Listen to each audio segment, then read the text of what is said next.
అలాంటి వాడినైనా కఠినంగా శిక్షిస్తాం, చూస్తా ఊరుకో, వదిలిపెట్టేది లేదు ఇవన్నీ.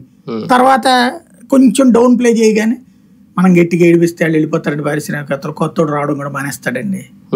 కాబట్టి అలా జాగ్రత్తగా గట్టిగా చూసుకోమని చెప్పండి. నిన్న ఆయన ఏమన్నారు, సెల్ఫ్ ఆడిటింగ్ జాగ్రత్తగా చేసుకోండి అన్నారు. మేము ఇబ్బంది పెట్టం, సెల్ఫ్ ఆడిటింగ్ జాగ్రత్తగా చేసుకోండి అని చెప్పారు. అంత మాట్లాడి ఈ మాట్లాడే ఆ పక్కన కూర్చున్న జర్నలిస్టుల కన్నా ఐడియా రావాలి. సెల్ఫ్ ఆడిటింగ్ చేసుకునేది ఏంటండి, వీళ్ళు కూడా సెల్ఫ్ ఆడిటింగ్ చేసుకుంటారు కదా, ప్రభుత్వం ఏం చేస్తుందని అడగాలి కదా. లేదు లేదు, అక్కడ చెప్పింది వినేసేయడం, రాసుకోవడం మాత్రమే నడుస్తుంది. వైసీపీ హయాంలో భూ కబ్జాలు, భూదందాలు, భూ అక్రమాలు బాగా పెరిగిపోయినాయి. అందుకే ఒక జోగి రమేష్ వివాదం, లేదంటే పెద్దిరెడ్డి రామచంద్రారెడ్డి గారు ఆయన పరిధిలో ఇప్పుడు తాజాగా వచ్చినాయి ఎన్నో కానీ భూ కబ్జాలు చేశారని చెప్పి ఫిర్యాదులు మొన్న చేశారు, ఇప్పుడు బయటకు వస్తున్నారు. ఇవన్నీ జగన్మోహన్ రెడ్డి గారికి ఒక కొత్త తలనొప్పి తెచ్చిపెట్టేవేనా?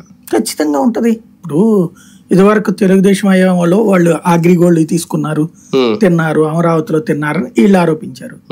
మరి వీళ్ళు చేసింది వాళ్ళు ఆరోపిస్తారు. ప్లస్ శిక్షలు ఏంటి, అప్పుడు ఎవరికి శిక్షలు పడాలి, ఇప్పుడు ఎవరికి శిక్షలు పడాలి? అంటే పార్టీ పరంగా పనిష్మెంట్సా, చట్టపరంగా పనిష్మెంట్? చట్టపరంగా, పార్టీల పరంగా ఎవరికి పనిష్మెంట్ ఇస్తున్నాడు? అప్పుడు ఇవ్వాలా, ఇప్పుడు ఇవ్వాలా? బేసిక్ గా అదే అంటుంది, అప్పుడు ఇవ్వాలా, ఇప్పుడు ఇవ్వలేదు అంటున్నా. వీళ్ళందరూ పేపర్లలో వార్తలకు పరిమితం అండి అంతే బేసిక్ గా. రెండో పాయింట్ ఏంటంటే, ఇవి సివిల్ లిటిగేషన్స్ కింద అవుతాయి కానీ క్రిమినల్ లిటిగేషన్స్ కింద కన్నా. ఫర్ ఎగ్జాంపుల్ పెద్దిరెడ్డిది ఒక వార్త చూశాను నేను, అదేదో అక్కడేదో ఒక ఊర్లో ఒక